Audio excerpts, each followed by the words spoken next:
Bom dia, boa tarde, boa noite. M3FI3, aula do dia 19 de setembro, sábado, fontes de campo magnético, tá? Nós vamos ver agora como que a gente fabrica um campo magnético.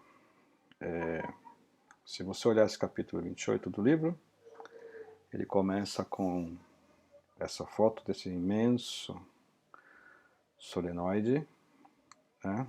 Aqui embaixo seria o tamanho de uma pessoa, que é usado lá no LHC, né, no CERN, para fazer aceleração de partículas. Tá?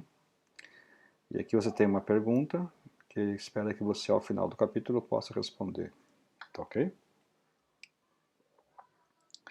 Bom, esse capítulo a gente vai estudar como que uma partícula fabrica campo magnético, depois como uma corrente, um elemento de corrente fabrica um campo magnético, e depois como que você, manipulando as correntes, você fabrica diversos tipos de campos diferentes, manipulando a geometria da corrente, e o que é a lei de Ampère no final do capítulo. Tá?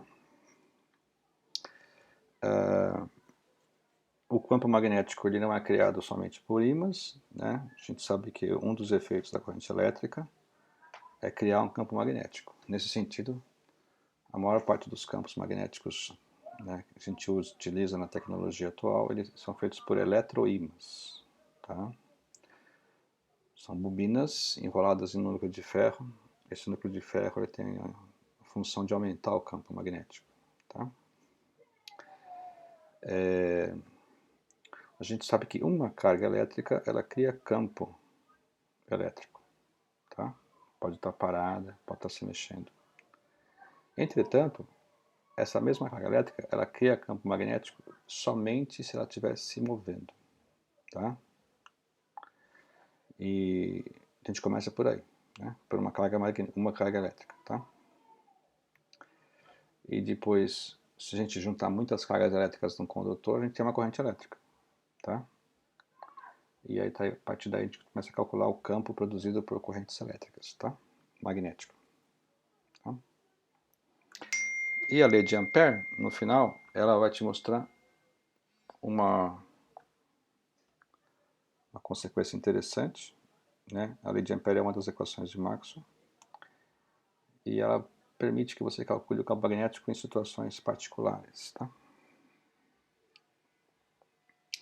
Bom, uma carga em movimento, ela produz campo magnético, tá? Como é que a gente mede isso? Nós temos aqui uma carga andando nessa linha aqui, ó. Essa linha, tá? Vou chamar isso aqui de eixo X. Está andando aqui no eixo X, aí você tem um ponto aqui qualquer. Como é que é o campo magnético aqui? Então você pega da carga, traça o vetor posição até o ponto, e percebe-se que a velocidade, o vetor velocidade e o vetor posição formam um plano. Tá? E aí, o campo magnético criado, ele é perpendicular a esse plano. Tá? Particularmente, se eu olhar aqui de trás, né? Se eu olhar aqui por trás, o que eu vou ver? Eu vou ver uma carga entrando no papel, né? Entrando. O campo magnético ele faz linhas circulares ao redor da carga. Tá? É assim que ele existe. Tá? Ele é fabricado. Mas só é fabricado se tiver uma velocidade. Além disso, esse vetor R desse ponto P, ele não pode estar alinhado com a velocidade. Porque daí, essa linha da própria velocidade aqui, o campo é zero. Tá? Beleza? Depende desse ângulo aqui, do seno desse ângulo. Tá? Quando for 90 graus, aqui, por exemplo, o campo é máximo. Tá? Se você aumenta o ângulo, o campo vai diminuindo. Diminui o ângulo, vai diminuindo. É com o seno, né? Tá claro? E aí, o maior campo possível é quando a posição que você quer está perpendicular à velocidade. Tá? E aí, vetorialmente falando, para você fabricar um vetor perpendicular a outros dois, você usa o produto vetorial. Tá? E aí você percebe que o campo cai com distância ao quadrado, tá? Igual à lei de Coulomb. Lembra a lei de Coulomb? Então a carga produz um campo magnético que cai com a distância ao quadrado. Só que para isso, esse R aqui, ó, tem que ser o versor, né? O vetor unitário. Se você botar o vetor R aqui, aí fica R cubo aqui. Então a gente coloca o versor aqui, e aqui fica R quadrado, para ficar igual a lei de Coulomb. A grande novidade aqui é que esse V aqui agora aparece na fórmula. Se o V for igual a zero, não tem B. Tá? E também, por essa estrutura de fórmula, esse B é muito diferente do campo elétrico. Né? Você tinha o campo elétrico, era só se espalhando assim, fora da carga, não é isso? Aqui não. Aqui tá a carga aqui, o campo está assim. Ó. A carga está indo assim, o campo está assim. Tá? Essa figura aqui, você pode simular ela com a mão direita. Você põe o dedão enfiando na seta aqui, né? Esse aqui é o rabicho da seta. A seta está entrando aqui, né? Então você põe o dedão entrando assim, você vira que vai dar essa figura. É a mão direita, tá? Então, esse M0 aqui é uma constante que depende do meio ambiente, né? Se o meio ambiente ele é favorável ou não ao campo magnético, né? Chama constante magnética. No fato de ter esse zero, quer dizer que é o vácuo. Esse M0 no vácuo ele tem um valor fixo. Aí depois para cada meio que você usar água, sei lá, glicerina, esse Mi varia. No vácuo, esse Mi0 tem um valor que é 4π 10 a menos 7. Pelas unidades aqui, vai ficar Tesla vezes metro por ampere. Tá?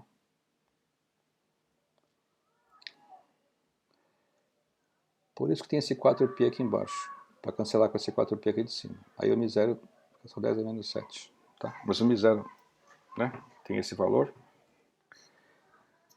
E esse valor ele é feito dessa forma para ele ter uma relação direta com a velocidade da luz. Tá? E essa relação direta a gente vai mostrar aqui agora. Eu tenho dois prótons se deslocando. Aqui um próton está indo para a direita e o outro está indo para a esquerda. Tá? Num certo ponto, eles se cruzam assim, um em cima do outro, né? Uma distância r. Ele quer saber se nesse instante, né? Nesse instante mostrado, quanto vale. Né? Quanto vale a força elétrica, quanto vale a força magnética, e fazer a divisão das duas. Tá? Então, veja bem, essa carga de baixo indo para lá, ó, põe a mão aqui, ó, né? Vai fazer um campo assim. Então aqui em cima o campo está para frente, tá vendo? Põe a mão, tá vendo? Está para frente o campo.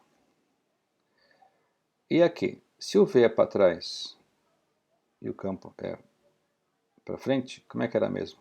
V vetorial B para cima, não? V vetorial B, força para cima. Então a força magnética aqui, ela é para cima. E a força elétrica também, né? Porque mais e mais se repele. A força elétrica é moleza, né? Lei de Coulomb. É K0, Q1, Q2 sobre D quadrado. Tá aqui, ó. 1 sobre 4πε0. Né? E a magnética? A magnética é aquela fórmula louca lá, né? Tá certo? QV vetor R versor sobre, né? Vamos lá. Aqui. O campo magnético criado. Esse aqui é o campo magnético criado, né? O V está na direção X, é o VI. O R na direção J, o versor é o J. I vetor J é K. Então B é isso aqui, μ0 QV sobre 4πr quadrado. Tá? A força magnética é QVB, lembra? Então pega isso aqui agora para calcular a força magnética. QV vetor B. O V é menos VI aqui em cima, né? Aqui o campo magnético foi criado aqui em cima. Esse B aqui está criado aqui em cima. Então agora quanto que é essa força magnética? Essa é a fórmula da aula passada. certo? Então é menos VI e o campo está na direção K. I vetor K menos J, com esse menos dá mais. Então, a força magnética está para cima também, em J. E a elétrica também está em J. Tá? Então, esse é o valor da elétrica, esse é o valor da força magnética. Se eu dividir um pelo outro, sabe o que vai dar? Dá isso aqui. ε0, μ0, v².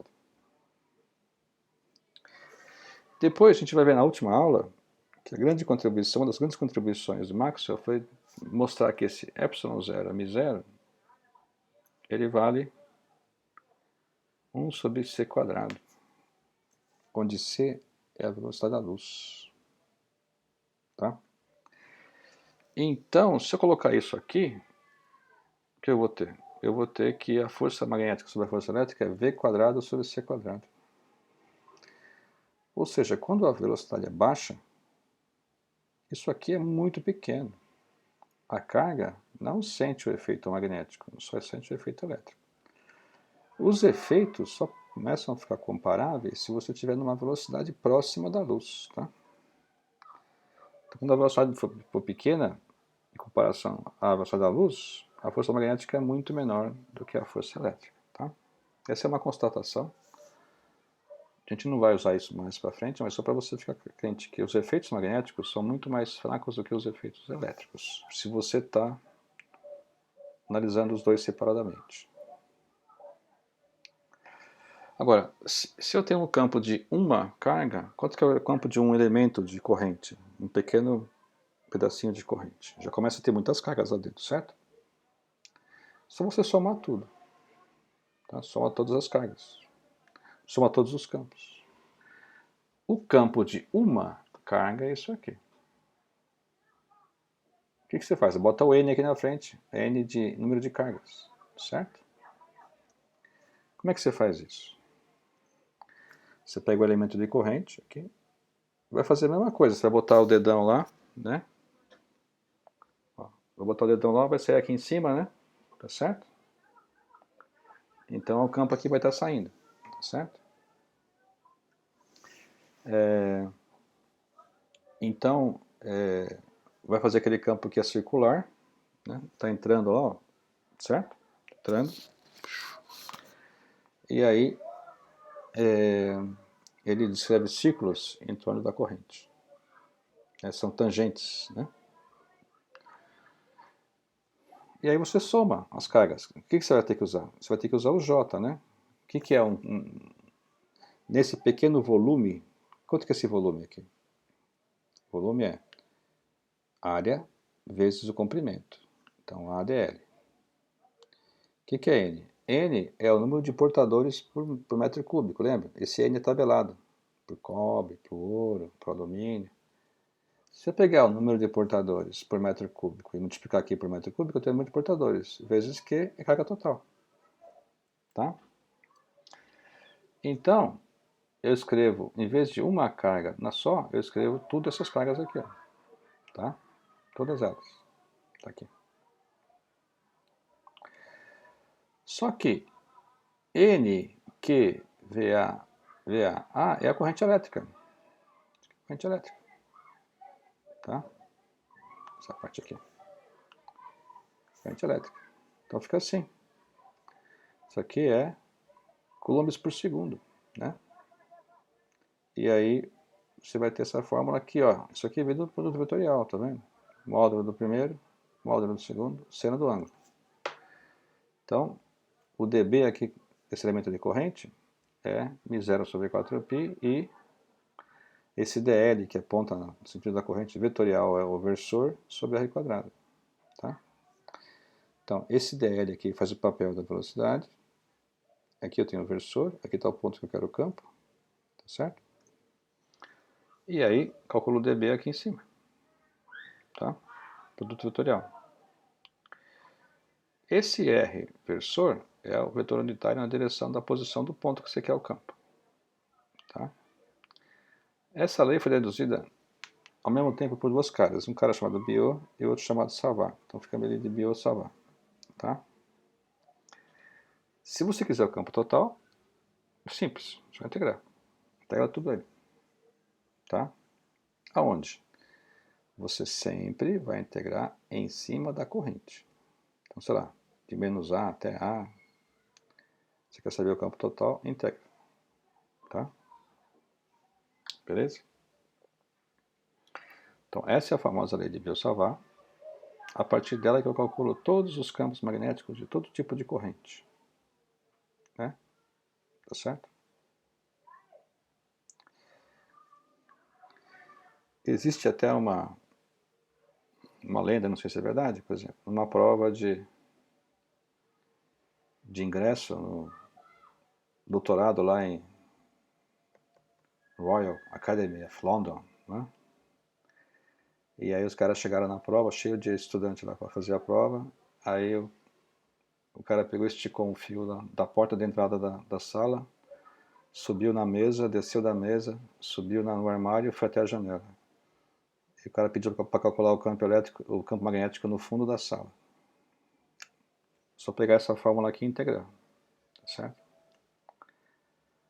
Então, é cálculo pesado, né? Mas é daí que saem os campos magnéticos dos elementos de corrente, tá? dos diversos tipos de bobinas, por exemplo. Bom, esse elemento de corrente, ele fabrica linhas de campo magnético da mesma forma que um ímã, tá certo? E daí, se esse ímã, se tiver material em volta que for magnetizável, tipo ferromagnético, ele vai aumentar esse campo, tá? Mas em geral, se não for, os campos são muito inertes, eles não aumentam nem diminuem o campo magnético, tá? Exceto quando você tem campo elétrico variável ou se você tiver um supercondutor, a coisa varia bastante, né? Por exemplo, na Terra, de onde que vem o magnetismo da Terra, né? É por causa da rotação dela. Então, ela gira, aí você gira o magma dentro da, né? Você gira o magma, tá certo? E aí você tem essa rotação gera um campo, né? Tudo bem que a Terra não roda muito rápido, tá? Então o campo dela não é tão forte. Por exemplo, Júpiter, o dia de Júpiter é 11 horas só. Então lá é um campo magnético muito mais forte. Na Lua, ao contrário, o campo da Lua é bem mais fraco ainda, tá? É, tipo, 28 dias para dar uma volta, tá certo? Então,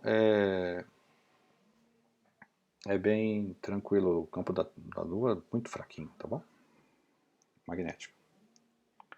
Mas repara, movimento de carga, corrente, aí aparece o campo, porque as cargas estão se mexendo. As cargas precisam estar com velocidade para poder gerar campo. Tá? Então, vamos pegar um segmento de corrente, por exemplo, esse aqui. Tá? Como é que ele cria o campo desse segmento de corrente? Ele pede uma corrente aqui bem alta, 125 A, para alimentar aqui uma caixa de soldas. É isso? Não, tanque de eletrodeposição. É cromeação. Tá? Então aqui tem 1 centímetro de fio. Ele quer saber o seguinte. Quanto que é o campo produzido num ponto 1,20 m acima dele e 1,20 m à frente dele, 30 graus para cima. Tá? A distância é a mesma. Tá? Bom, para isso eu vou ter que usar aquela fórmula. Né? Essa aqui, né? Tá? Bom, nesse ponto aqui, se eu saio do elemento e vou até o ponto, esse versor aqui é o versor do eixo Y, que é o versor J. O DL, estou no eixo X. Só que eu estou indo contra X aqui, a X está para lá, né? Então é menos dxi, né? Menos I. Menos I vetor J menos K. Então aqui em cima o campo está entrando na direção K. Tá? entrando na direção K. E aí, se você pegar os dados e colocar aqui, o valor de M0, o valor de I,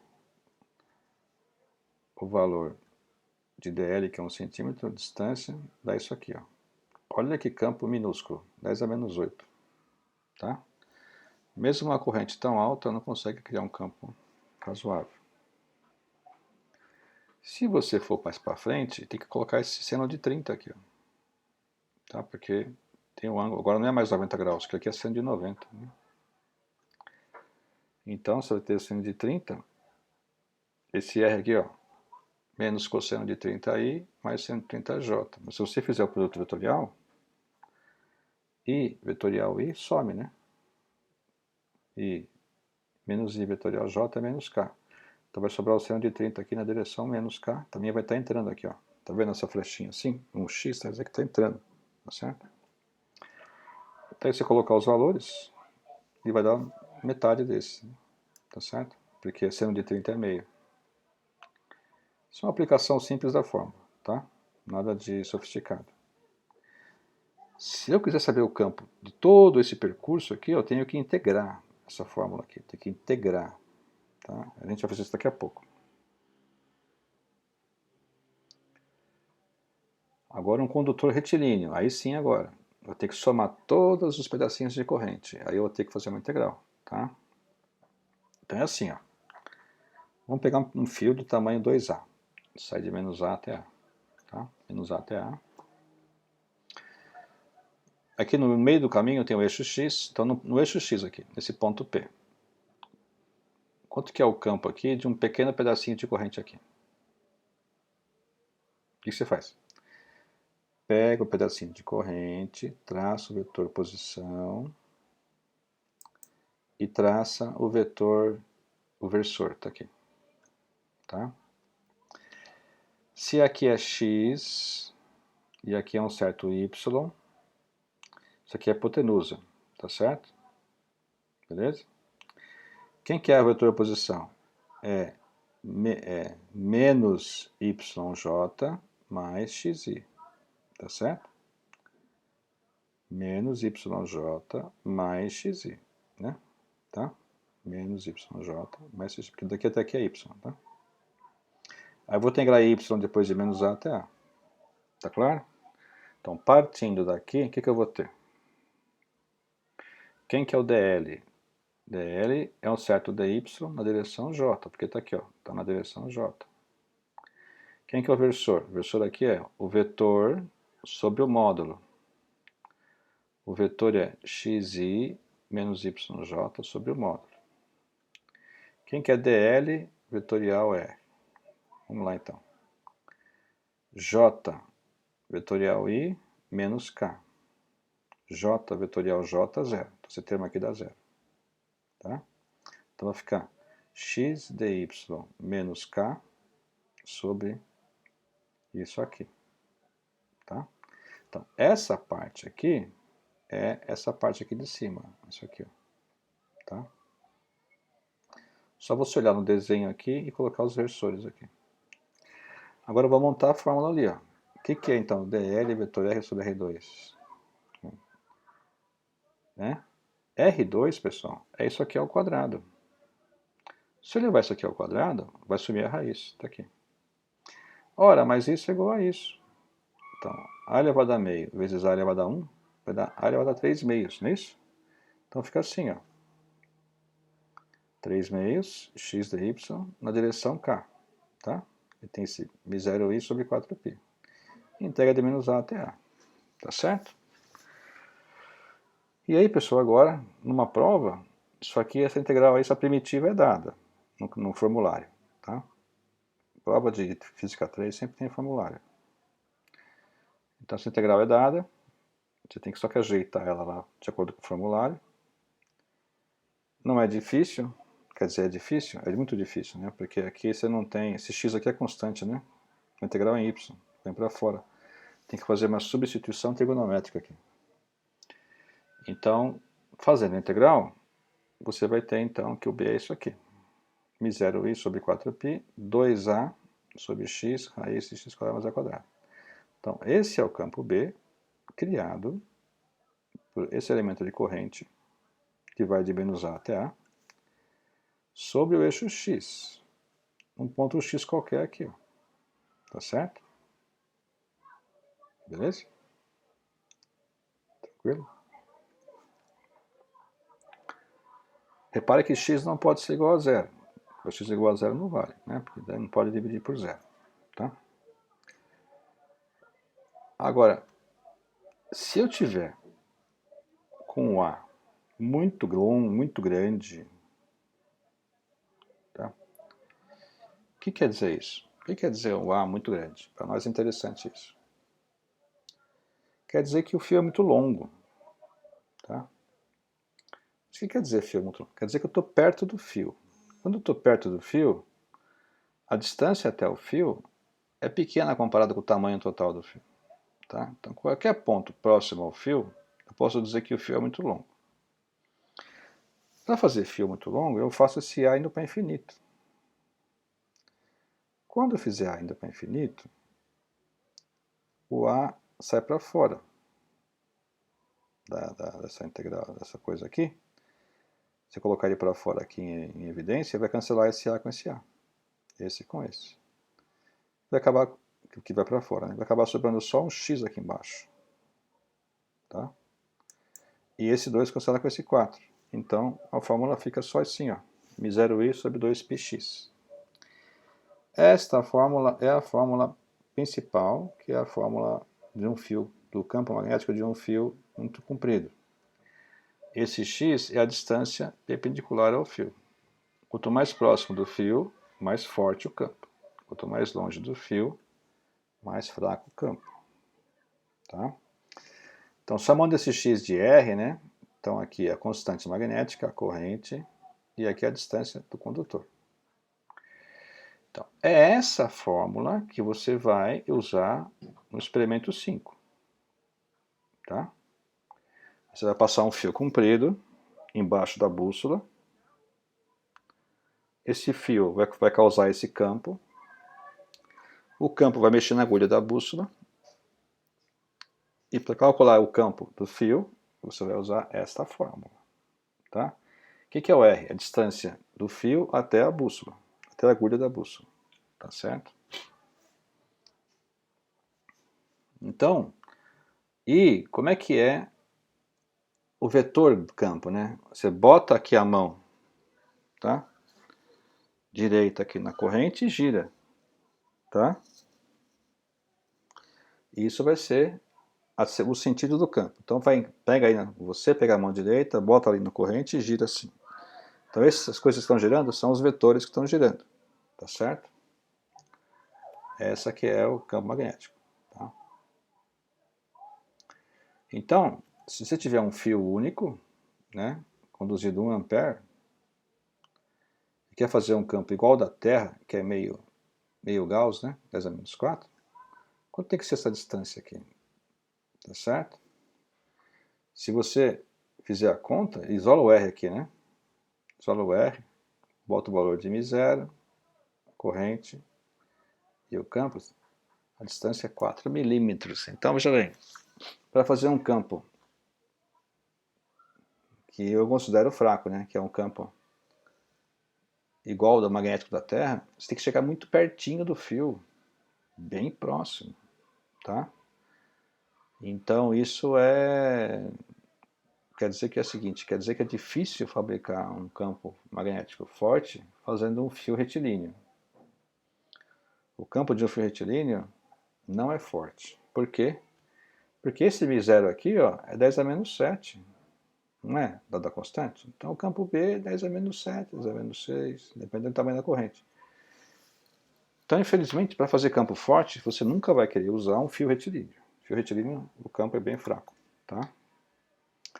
No entanto, para o experimento do campo da Terra, ele é suficiente. E é fácil de montar, só você fazer um fio esticado. Tá certo? Fácil de montar.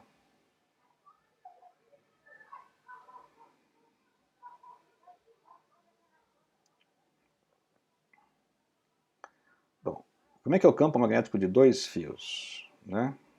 Temos aqui dois fios. Ó. Fio 1 está com uma bolinha, quer dizer o quê? Que está saindo, tá? Está saindo. O fio 2 está uma cruzinha, quer dizer que está entrando, tá? Saindo, tá certo? Ó, saindo, entrando, tá certo? Então, usando a sua mão direita, você vai ver que o campo é assim, ó. Tá? O campo é assim. Percebe que os campos se ajudam aqui, ó? Eles se ajudam, né? Aqui no meio o campo é bem forte, tá certo? Mas, do lado de cá, os campos se atrapalham. Eles são, né? Se eu pegar esse lado de cá, do lado esquerdo desse I, é para cima. Se eu colocar aqui perto, vai ser para cima, tá vendo? Então, vai se cancelar. Então, ele quer saber quanto que é o campo B em P1, P2 e P3. Tá certo? Bom, em P1, o fio 1 está a uma distância 2D. Fio 1, tá? Para baixo. E o fio 2 está a uma distância 4D. Ó, D, 4D. Então, aumentou a distância, o valor cai. E aí para cima. Então dá uma coisa assim, ó. Então o B total é para baixo. O fio 1 vai ganhar. Tá? Então aqui, ó. O fio 1 tá para baixo, o 2 para cima. Né? Então para baixo ganha porque ele é maior. Ele é o dobro. Tá? É só fazer mão direita aqui, pessoal. Tá? Mão direita, você sabe que quando... Mão direita, se eu pegar uma linha aqui, o campo está no eixo X. Se eu pegar uma linha aqui, vertical, o campo está no eixo Y. Pegar uma linha aqui embaixo horizontal, o campo está no eixo X. Porque é sempre assim, ó, tangenciando, certo? Beleza? No ponto P2, ó, no ponto P2 está igual, né? Ó, distância D, os campos são iguais, aí soma, dá um campo bem grande. Tá vendo? Os dois estão na direção J. Tá? Então aqui, os dois na direção J, dá um campo bem grande. E no ponto P3? No ponto P3, aí o fio 2 está entrando, vai fazer um campo para baixo, forte, porque a distância é só D. O fio 1, a distância é 3D. Vai ser um campo para cima, fraco. Aí somos os dois, dá um campo para baixo. Tá? Aqui, ó, campo para baixo. Esse aqui é o fio 1, dá para cima, forte. O fio 2 para baixo, fraco, que é um terço do valor. Aí tá isso aqui. Tá?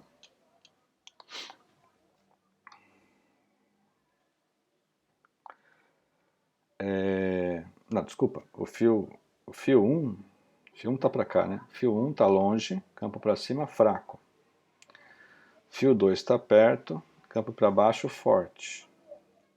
Somos dois, resultante para baixo, né? Que é o maior, tá?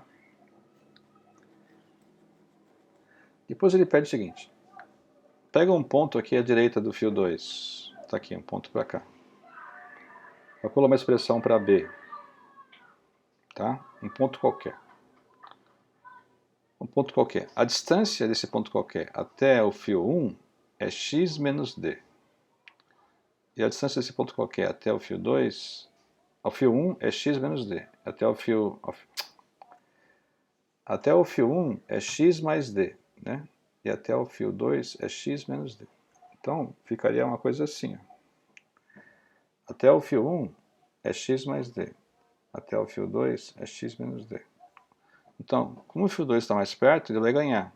Como ele é um campo para baixo, menos j, vai ficar meio negativo aqui. Tirando o mínimo, dá isso aqui. Tá? Tá? Então, esse é o campo magnético de um ponto fora dessas duas correntes. Tá? Fora. Esse resultado aqui é bem interessante. Por quê?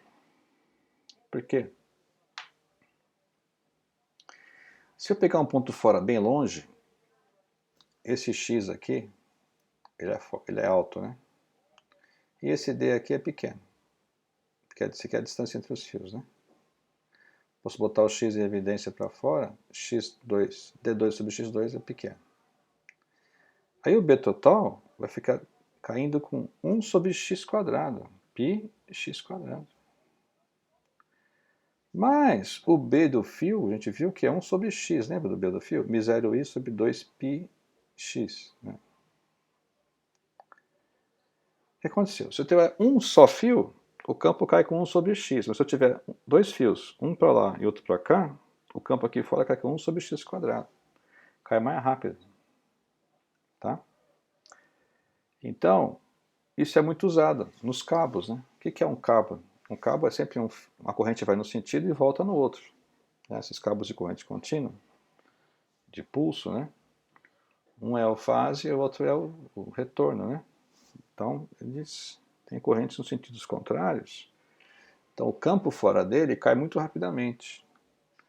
Então, por isso que esses cabos, os cabos em geral, né, eles quase que não fornecem nenhum campo fora do cabo. Porque eles caem com 1 sobre x quadrado muito rapidamente. Então, é tranquilo. Eles não oferecem interferência, tá certo? Bom, vamos parar aqui a primeira parte da aula. Vamos dividir essa aula em 3 partes. Então, agora, a próxima parte vai ser a força entre condutores paralelos, tá? Vamos dar uma pausa.